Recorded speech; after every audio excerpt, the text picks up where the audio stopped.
Hello and good morning everyone. आप सभी लोगों का स्वागत है स्टडी ग्लोब्स पर और आप सभी लोगों का स्वागत है डेली करंट अफेयर के सेशन में।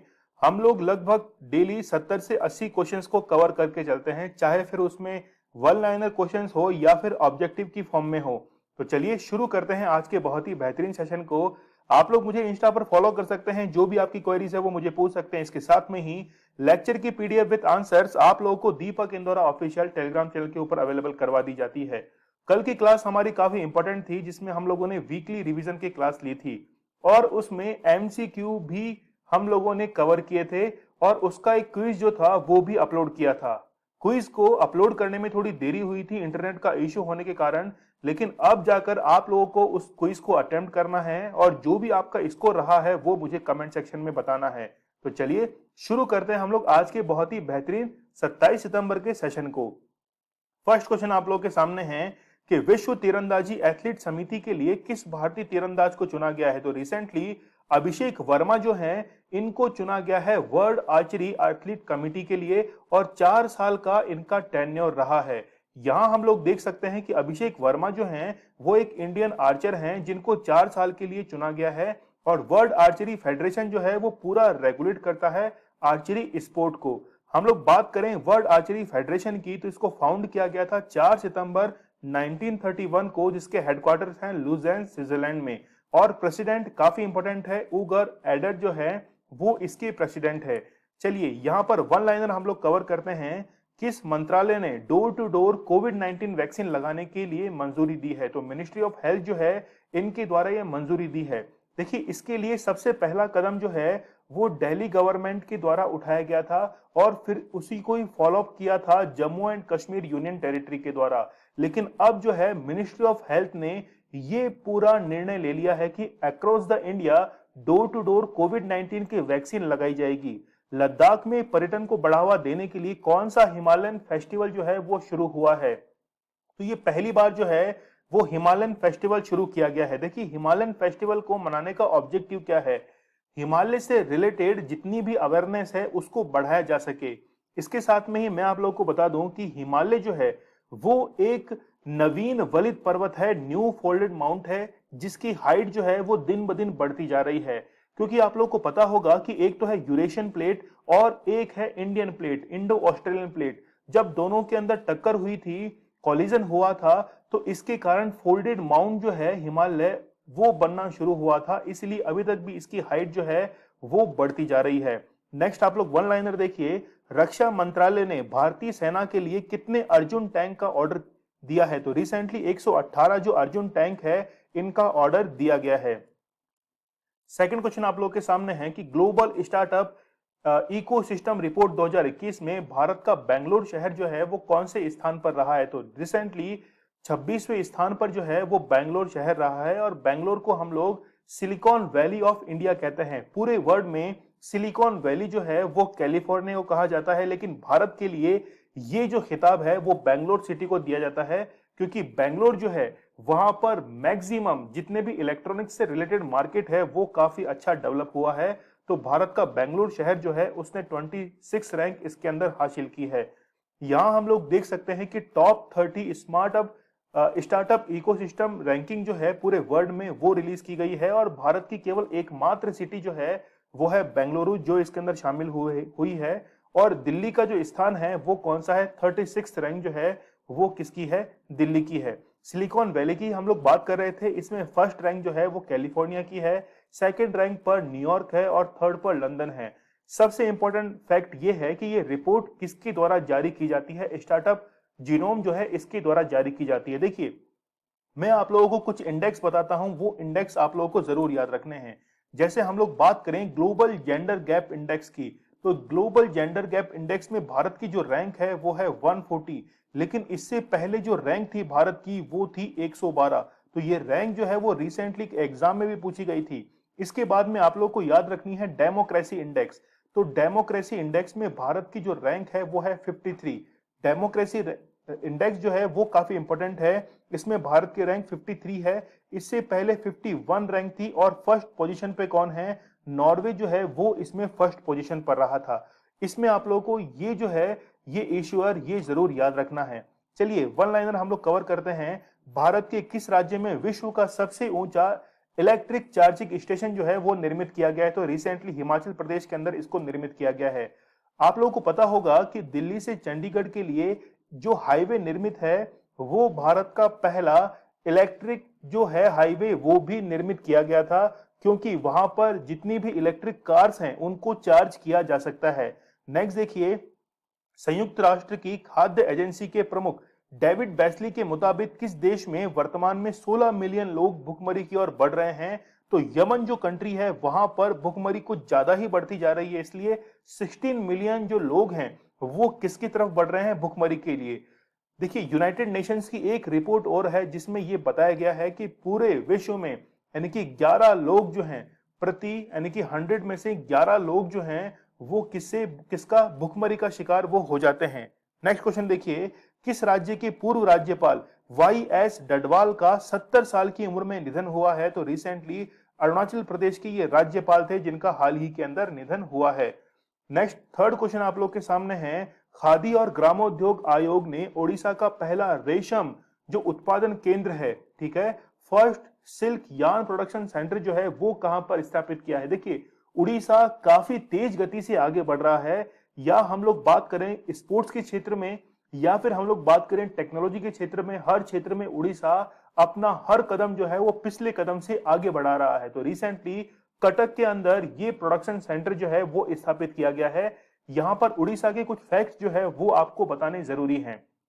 हम लोग बात करें कि देश का सबसे बड़ा हॉकी स्टेडियम जो है वो भी कहां पर स्थापित किया गया है? उड़ीसा के अंदर स्थापित किया गया है। और 2023 के अंदर पुरुष जो हॉकी वर्ल्ड कप है वो भी उड़ीसा के अंदर ही आयोजित किया जाएगा।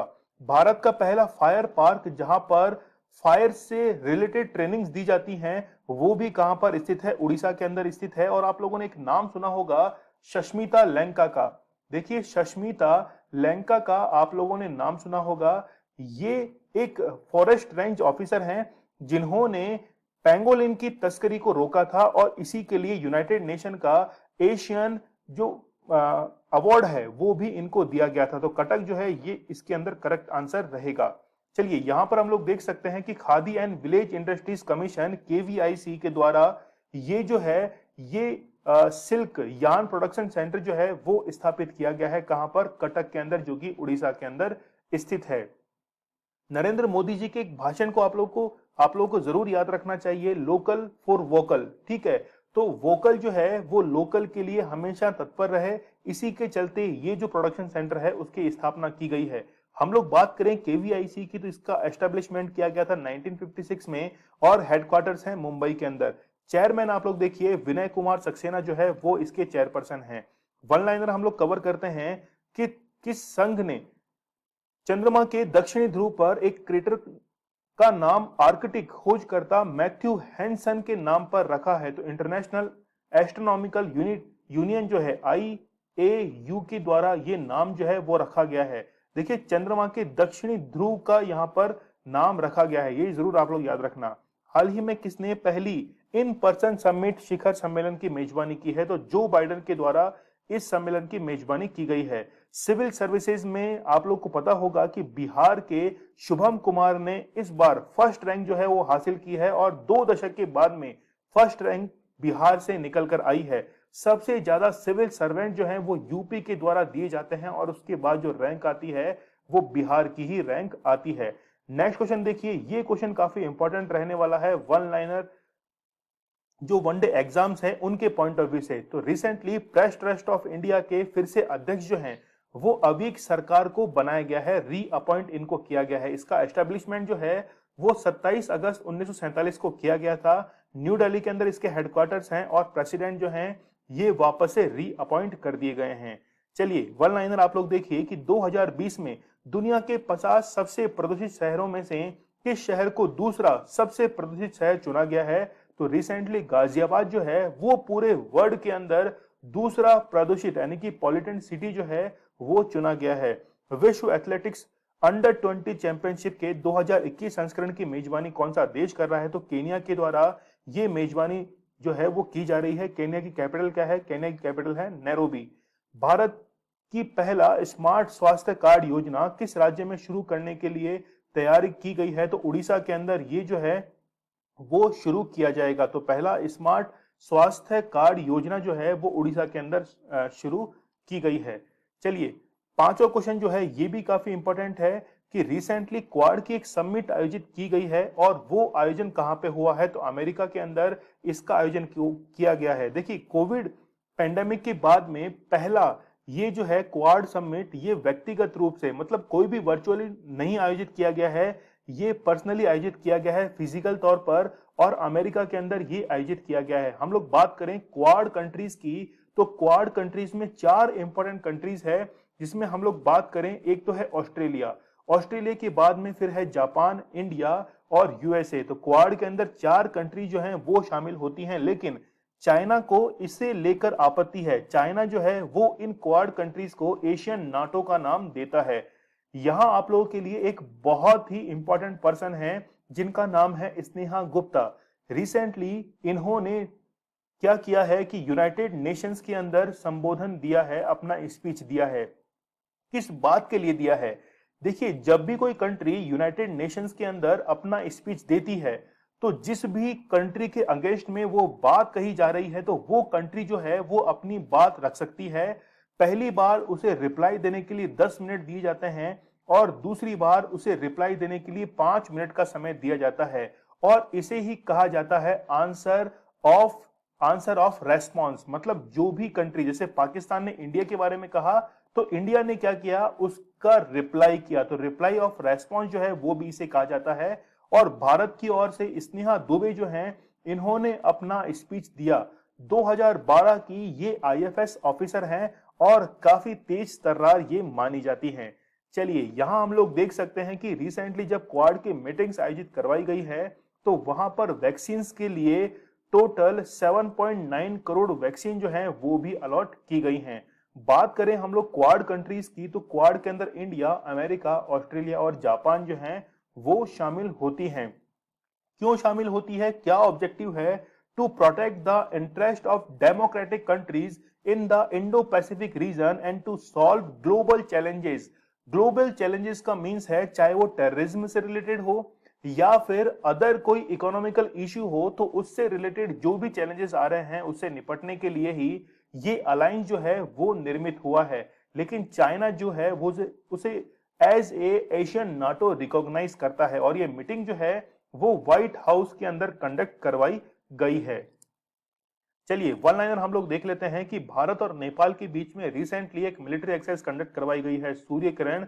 ये किस राज्य में, यानी कि पिथौरागढ़ जो है वो उत्तराखंड के अंदर स्थित है, और वहीं पर ये मिलिट्री एक्सरसाइज जो है वो कंडक्ट करवाई गई है। किसने? केंद्र सरकार की एनडीओ में महिलाओं के प्रवेश को स्थगित करने की याचिका को खारिज कर दिया है। तो रिसेंटली सुप्रीम कोर्ट के द्वारा ये याचिका जो है वो खारिज कर दी गई है। एनडीए मतलब नेशनल डिफेंस एकेडमी जारी, यानी कि रिसेंटली एक रिपोर्ट जो है वो जारी की गई है। उसके मुताबिक भारत किस वर्ष तक विश्व का तीसरा सबसे बड़ा आयातक बन जाएगा? तो 2050 तक जो है वो विश्व का सबसे बड़ा इंपोर्टर भारत बन जाएगा। देखिए, एक फैक्ट और है कि भारत जो है वो 2022 तक ट्रांस फैट जो होता है उससे फ्री कंट्री भी अनाउंस कर दिया जाएगा, जबकि 2025 तक भारत का टारगेट है कि वो टीबी मुक्त भी हो जाएगा। नेक्स्ट क्वेश्चन देखिए, ये भी काफी इंपॉर्टेंट है। FIH हॉकी पुरुष जूनियर विश्व कप जो है 2021 की मेजबानी कौन सा राज्य करेगा? तो यहां पर आंख बंद करके हम लोग टिक लगा सकते हैं, किस पर? उड़ीसा पर टिक लगा सकते हैं, क्योंकि उड़ीसा जो है उसको मेजबानी मिली है किसकी? 2023 के अंदर पुरुष जो हॉकी वर्ल्ड कप है उसकी मेजबानी भी दी गई है उड़ीसा को, और उड़ीसा के अंदर ही देश का सबसे बड़ा हॉकी स्टेडियम भी स्थित है। आप लोग को पता होगा कि आयुर्वेद पर्व जो है, आयुर्वेद पर्व वो भी कहां पर मनाया गया था? भुवनेश्वर के अंदर वो मनाया गया था। और उड़िया भाषा के अंदर महाभारत जो लिखने वाले व्यक्ति थे उनका नाम था सरला दास। याद रखना, सरला दास का नाम आप लोग याद रखना कि इन्होंने महाभारत को उड़ीसा के अंदर, उड़िया जो लैंग्वेज है उसके अंदर कन्वर्ट किया था, और इनकी 600वीं जयंती पर रिसेंटली उपराष्ट्रपति एम वेंकैया नायडू के द्वारा भी क्या किया गया था? संबोधन दिया गया था। यहां आप लोग देख सकते हैं कि उड़ीसा के भुवनेश्वर में ये जो पुरुष जूनियर हॉकी विश्व कप है इसका आयोजन किया जाएगा जो कि 24 नवंबर से 5 दिसंबर तक आयोजित किया जाएगा, जिसका वर्जन है 12वां ये वर्जन किया जाएगा। देखिए, इंटरनेशनल हॉकी फेडरेशन जो है इसको एस्टेब्लिश किया गया था 7 जनवरी 1924 को। इसके हेडक्वार्टर्स हैं लुज़ेन, स्विट्जरलैंड में। प्रेसिडेंट आप लोग देख सकते हैं नरेंद्र बत्रा। ये अपॉइंटमेंट काफी इंपॉर्टेंट है वनडे एग्जाम्स के लिए। सीईओ आप लोग देख सकते हैं थेरी वैली जो हैं, थेरी वैल, ये इसके सीईओ हैं। नेक्स्ट देखिए, नासा ने चंद्रमा के दक्षिणी ध्रुव पर, तो रिसेंटली हम लोगों ने ये क्वेश्चन जो है वो अभी एक स्लाइड के अंदर कवर भी कर लिया है, तो हो सकता है कि शायद ये जो है वो वापस से रिपीट हो गया है। ठीक है, तो भारतीय खाद्य सुरक्षा और मानक प्राधिकरण के अनुसार किस वर्ष तक भारत औद्योगिक ट्रांस फैट फ्री बन जाएगा? तो 2022 जो है ये इसका करेक्ट आंसर रहेगा। यहां पर आप लोग देखिए कि एक क्वेश्चन जो है वो रिपीट हुआ है, लेकिन यहां पर देखिए किस ऑर्गेनाइजेशन ने भारत में इलेक्ट्रिक वाहनों के लिए अपना स्वदेशी चार्जर विकसित किया है? तो automotive research association of India के द्वारा ये चार्जर विकसित किया गया है। इस क्वेश्चन को भी मैं पढ़ देता हूं आप लोगों के लिए कि नासा ने चंद्रमा के दक्षिणी ध्रुव के एक क्षेत्र पर पानी और बर्फ की खोज करने के लिए किस वर्ष में रोवर उतारने की घोषणा की है? तो आई होप ये हम लोगों ने भी क्वेश्चन नहीं लिया था। 2023 के अंदर भारत की योजना है कि वो चंद्रमा के दक्षिणी ध्रुव पर नासा की योजना है कि वो चंद्रमा के दक्षिणी ध्रुव पर पानी और बर्फ की खोज के लिए रोवर उतारेगा। चलिए, अगला क्वेश्चन आप लोग देखिए कि रिसेंटली अंत्योदय दिवस जो है वो 25 सितंबर को मनाया गया है।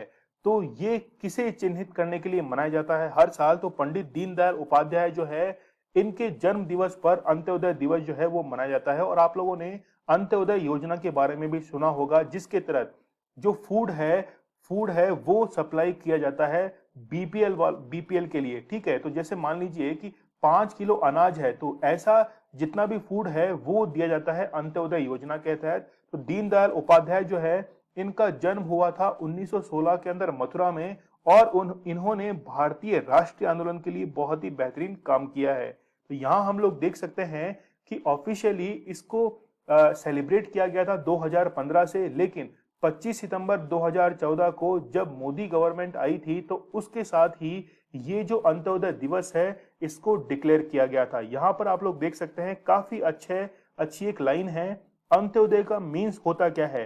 तो uplift of the poorest of the poor और uplift of the last man, मतलब जो लाइन के अंदर अंतिम व्यक्ति खड़ा है उसको अपलिफ्ट कैसे किया जा सकता है। जैसे गांधी जी का एक कोट है कि यदि मान लीजिए कि आप किसी व्यक्ति को अच्छा करना चाहते हैं, उसका अपलिफ्टमेंट करना चाहते हैं, तो जो भी व्यक्ति सबसे उस लाइन के अंदर लास्ट में खड़ा है उसका अपलिफ्टमेंट कर दीजिए। इसका मीन्स ये होगा कि पूरी की पूरी रॉ जो है लाइन वो अपलिफ्ट हो चुकी है।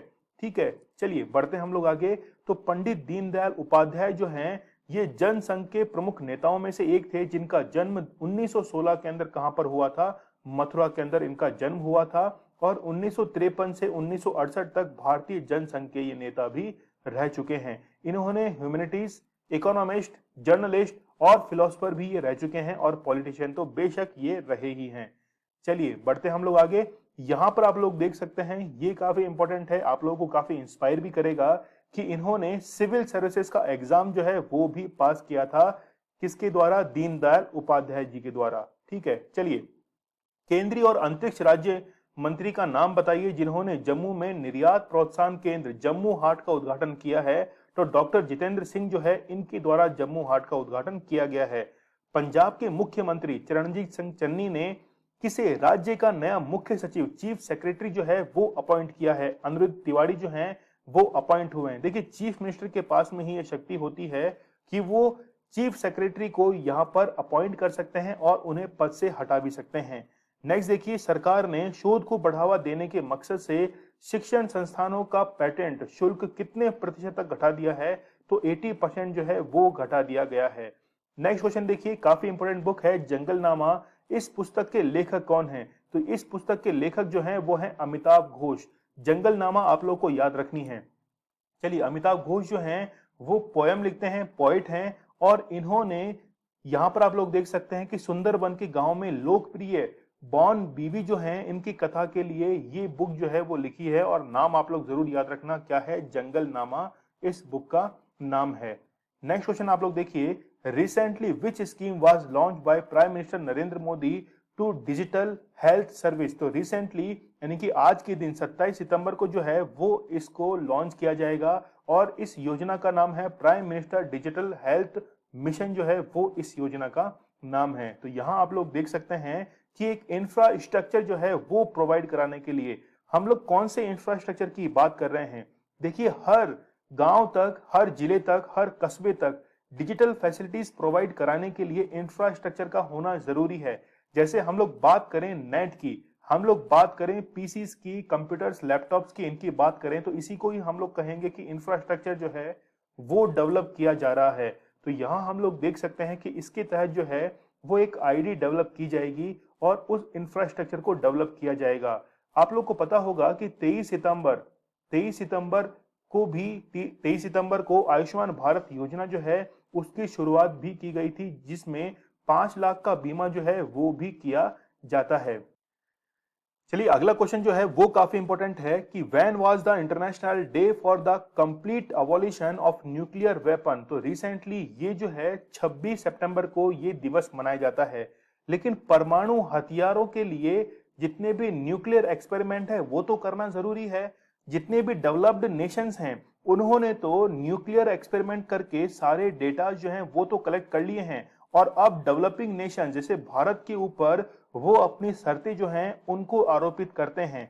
इसीलिए डेवलप्ड नेशंस ने सारे डेटा कलेक्ट करके अब जो हैं वो डेवलपिंग नेशंस को पूरा तरीके से वो बैन करने की ओर बढ़ रहे हैं। इसीलिए वही लोग जो हैं वो उन्मूलन की बात करते हैं। तो रिसेंटली 26 सितंबर को ये अंतर्राष्ट्रीय दिवस जो है वो सेलिब्रेट किया गया है और इसको फर्स्ट टाइम ऑब्जर्व किया गया था 2014 के अंदर और यूनाइटेड जनरल असेंबली के द्वारा 26 सितंबर को इसको अडॉप्ट किया गया था। चलिए, इसका ऑब्जेक्टिव क्या है कि मानवता के लिए परमाणु हथियारों के खतरे और उनके उन्मूलन की आवश्यकता के बारे में जागरूक करना।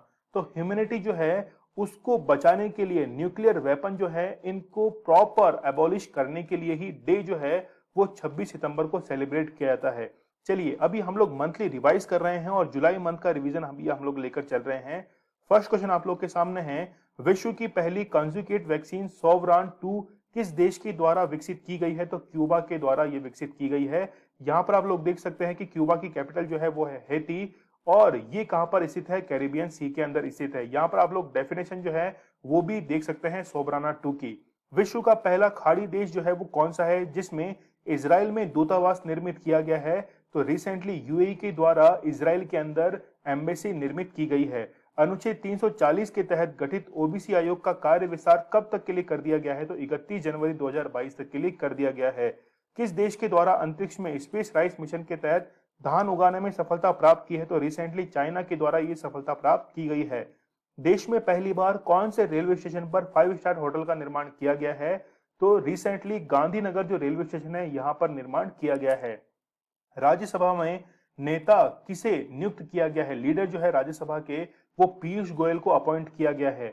विश्व कौशल दिवस जो है वर्ल्ड स्किल डे वो 15 जुलाई को सेलिब्रेट किया जाता है। भारत के राष्ट्रीय प्लास्टिक सर्जरी दिवस को वैश्विक मान्यता किस संस्था के द्वारा दी गई है। तो वर्ल्ड काउंसिल ऑफ लीडर्स के द्वारा इसे वैश्विक मान्यता दी गई है। हाल ही में एनटीपीसी के द्वारा किस स्थान पर सोलर पार्क बनाया गया है। तो रन ऑफ कच्छ के अंदर बनाया गया है, क्योंकि एनटीपीसी का ये टारगेट है कि 2032 तक 60 गीगावाट जो एनर्जी है इसको डेवलप करना है। किस राज्य में उत्तर पुरा पाषाण काल के गुफा चित्रों की खोज की गई है। तो हरियाणा के अंदर ये चित्र जो है वो खोजे गए हैं। चलिए, 25 सितंबर के हम लोग एमसीक्यू को रिवाइज कर लेते हैं। देश की सबसे शक्तिशाली मिसाइल अग्नि 5 का सफल यूजर परीक्षण किसने किया है। तो रिसेंटली ये जो परीक्षण है वो किसके द्वारा किया गया है। ये किया गया है किसके द्वारा, डीआरडीओ के द्वारा किया गया है। तो यहाँ पर बी जो है ये इसका करेक्ट आंसर रहेगा। यहाँ पर देखिए एनएसएसओ के द्वारा एक रिपोर्ट जारी की गई, इसमें नर्स और डॉक्टर का अनुपात कितना है। तो 1.7:1 जो है ये अनुपात है। 20,000 अंतरराष्ट्रीय रन बनाने वाले विश्व की पहली महिला क्रिकेटर कौन बनी है। तो मिताली राज बनी है। विश्व राइनो दिवस जो है वो कब मनाया जाता है। तो ये जो है वो 21 सितंबर को मनाया जाता है, 22 सितंबर को ये जो है वो सेलिब्रेट किया जाता है। एसडीजी प्रगति पुरस्कार 2021 से किसे सम्मानित किया गया। तो शेख हसीना को सम्मानित किया गया है। यहाँ पर देखिए फैसाई के मुताबिक भारत के किस साल तक औद्योगिक ट्रांस फैट फ्री बन जाएगा। तो 2022 तक भारत जो है वो ट्रांस फैट फ्री कंट्री बन जाएगा। किस देश की निवासी फैजा बीथर को 2021 का चेंज मेकर अवार्ड दिया गया है? तो बांग्लादेश से इनका संबंध है। किस व्यक्ति को संयुक्त राष्ट्र महासचिव एंटोनियो गुटेरस ने 76वीं संयुक्त राष्ट्र महासभा में एक सतत विकास लक्ष्य अधिवक्ता यानी कि एडवोकेट के रूप में नामित किया है? तो वो कौन है? कैलाश सत्यार्थी हैं। एशियाई विकास बैंक ने चालू वित्त वर्ष 2021-22 के लिए भारत की आर्थिक विकास की अनुमान दर जो है वो कितनी कर दी है? पहले 11% थी और अब जो है वो 10% निर्धारित कर दी है। जल शक्ति मंत्रालय ने हाल ही में आजादी का अमृत महोत्सव समारोह के अंतर्गत किस अभियान की शुरुआत की है? तो सुजलाम कैंपेन जो है वो शुरू किया गया है। ये कल का हमारा स्टडी ग्लोस क्वेश्चन था कि वैश्विक साइबर सुरक्षा सूचकांक में यानी कि ग्लोबल साइबर सिक्योरिटी इंडेक्स में भारत का कौन सा स्थान है? तो भारत का जो है वो 10वां स्थान रहा है। आज आप लोगों के लिए स्टडी ग्लोस क्वेश्चन है कि देश का पहला ग्रेन एटीएम जो है वो किस स्थान पर स्थापित किया गया है? और ये क्वेश्चन जो है वो काफी इंपॉर्टेंट है। तो आज इस क्वेश्चन का आंसर आप लोगों को मुझे कमेंट सेक्शन में देना है। आप लोग मुझे इंस्टा पर फॉलो कर सकते हैं, कोई भी क्वेरीज है वो मुझे पूछ सकते हैं। आप लोगों के लिए क्विज जो है वो अपलोड कर दिया जाएगा और कल का वीकली रिवीजन जो क्विज है वो भी आप लोगों को अपलोड करना है और मुझे अपना स्कोर भी बताना है कमेंट सेक्शन के अंदर। आप लोगों को लेक्चर की PDF with answer Deepak Indora official Telegram channel के ऊपर अवेलेबल करवा दी जाती है और जो भी क्वेश्चंस हम लोग कवर करते हैं उसका क्विज अवेलेबल रहता है। स्टडी ग्लोस आप लोगों के लिए बहुत ही बेहतरीन कंटेंट लेकर आता है। नॉलेज इज पावर, ये हमारी टैगलाइन है। तो चलिए कल मिलते हैं हम लोग बहुत ही बेहतरीन लेक्चर के साथ। तब तक के लिए धन्यवाद, थैंक यू। और आप लोग मुझे ये जरूर बताना कि आज का लेक्चर आप लोगों को कैसा लगा है ताकि आगे से उसे इम्प्रूव भी किया जा सके। चलिए कल मिलते हैं हम लोग, तब तक के लिए धन्यवाद, थैंक यू।